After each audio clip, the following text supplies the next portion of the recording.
The news day continues here on One News Now. I'm Sean Yao. Malacanang welcomes the Supreme Court's decision to dismiss appeals on the controversial anti-terrorism law. In a statement, acting palace spokesman Martin Andanar called this a triumph for all peace-loving and law-abiding Filipinos. He says the High Court's decision will serve as a warning that terrorists are not welcome in the Philippines. The country's top court denied with finality all pleas that sought to reverse its ruling, which kept all but two provisions of the controversial law intact. Presidential aspirant Ping Lacson has brought his campaign up north to Abra. Lacson held a town hall meeting with tobacco farmers and made a courtesy call to Bishop Leopoldo Hausian. The senator also had lunch with gubernatorial bet Eustaquio Bersamin and his family. Lacson was supposed to visit the Ilocos provinces, but this did not push through because of scheduling conflicts. So siguro, kasama na rin ako siguro sa mga nag-commit ng lapses doon na hindi ko agad na-review yung itinerary. So nung makita kong sobrang dikit, sabi ko, teka muna, baka mamatay ako rito. And with the benchmark rates steady since late 2020, Bangko Sentral Governor Ben Diokno says that a rate hike is on the table, likely by June. Diokno discusses his outlook for the economy, the local currency, and more on Bloomberg Daybreak Australia. Let's listen in. The economy bounced back by 5.7% last year from a recession in 2020. And then we expect the economy to grow at 7 to 9% this year. And then we'll go back to our normal 6 to 7% henceforth. Okay? So, yeah, we see the improvements. For example, manufacturing index is 52.4. Yeah. That's the highest in 3 years. So, plus foreign direct investment last year grew by 52.4%. Globally, right. Foreign direct investment went down, but foreign direct investment went up in the Philippines last year. So is this something that reinforces, I mean, is that space since the March meeting narrowed for you to be able to say the economy's doing better, inflation's starting to rise, we're going to start normalization? And again, when do you think the first meeting could be, where you actually hike the rate? We have a meeting our next meeting is on May 19th, and so we'll look at the new data. And hopefully it will show a first quarter growth of maybe around 6 to 7%. And so on the basis of that, maybe we'll wait another cycle, which is we have another meeting in June. And maybe that's the time when we will consider the increase in policy rate. I want to follow up on something that your counterpart, the Treasury Secretary, Carlos Dominguez told me last week when I asked him about the risk of aggressive Fed rate hikes, which was a big IMF warning hitting individual economies. He said that if the U.S. raises rates, the Philippines will want to follow. You don't want to get behind the curve. But what's your answer? Are you concerned about getting behind the curve or the impact those rate hikes could have? No, the situation right now is, to me, what makes a big difference is the difference between the real interest rate in the U.S. and the real interest rate in the Philippines. Our inflation rate is around 3%. Yours is in the U.S. it's 8.5%. So given that, I think we can afford to wait as to what will be the move of the Fed in the next two meetings. Okay? So you're not seeing second round inflation materializing anytime soon or in the coming months? Right now, there's no evidence of second round effect on the demand side because, for example, the second round effect will be in the nature of increase in transport as a result of the oil prices and increase in wages, right? We don't see that happening, okay? Also, the other thing is real estate. There's an increase, significant increase in real estate in U.S. and other developed countries. We don't see that in the Philippines. Okay. Governor, I just wanted to ask you about peso weakness as well. You're concerned about the currency's depreciation, and how is that factoring into your thinking and its potential pass-through to inflation as well? Okay, good question. Inflation. The peso has depreciated at about the same rate, or in fact, it's at the middle of the depreciation of the other rate of the other currencies in the region. So we're not concerned about the depreciation. It is within our target range of 48 to 53 pesos. That's the assumption in our model. And that we have right now, we have a hefty gross international reserves equivalent to $108 billion US dollars. That's 9.5 months worth of imports and payment of services. The receipt doctrine is 3 months worth of imports is enough, right?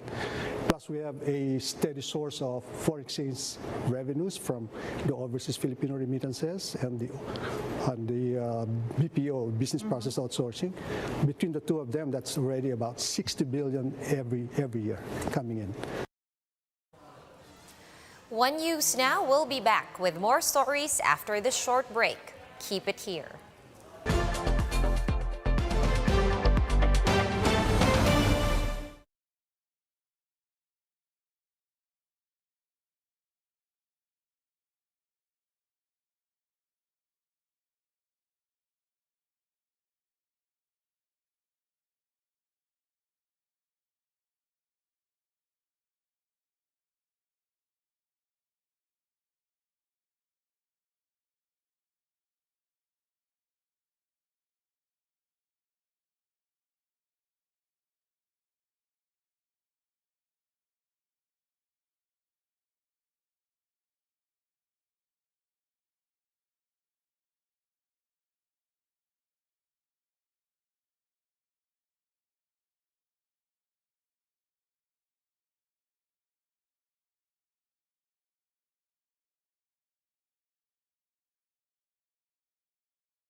You're still watching One News Now. I'm Sean Yao. Animals at a zoo in Ukraine are also suffering from the country's months-long conflict with Russia. The details in this video by Bloomberg.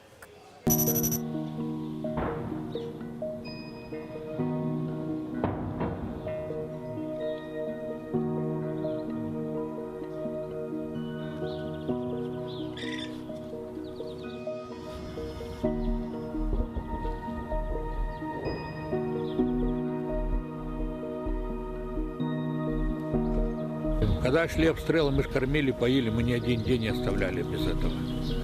Выбирали моменты, когда вот идут и рядом раз падают, люди падают рядом с этим. Но у нас никто не погиб, кроме животных, людей никто не погиб.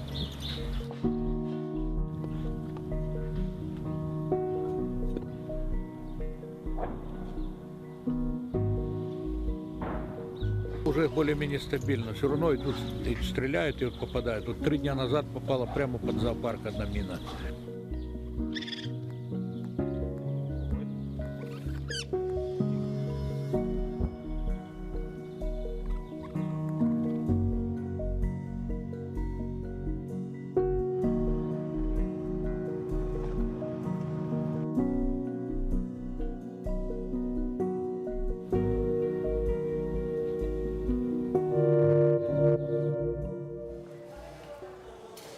Let's now take a quick look at today's other top stories. The Supreme Court has decided with finality to dismiss appeals over the controversial anti-terrorism law. The SC says it did not see any substantial issues raised in the motion for reconsideration filed by the petitioners. Octa Research sees a possible uptick in COVID-19 cases soon. The group is advising the public to get vaccinated and to continue following minimum health standards. And billionaire Elon Musk has bought Twitter for $44 billion with plans to take it private. The Tesla CEO says he wants to add new features to the platform and make the algorithms open source to increase trust and remove spam bots. For more updates, visit News 5, The Philippine Star, and Business World Online. Visit our website, onenews.ph, for more in-depth analysis. You can also catch One News on the Signal Play app. Register for a free account at www.signalplay.com and stream One News live anytime, anywhere. Masks on, wash hands, and stay safe, Philippines. I am Sean Yao. We are One News.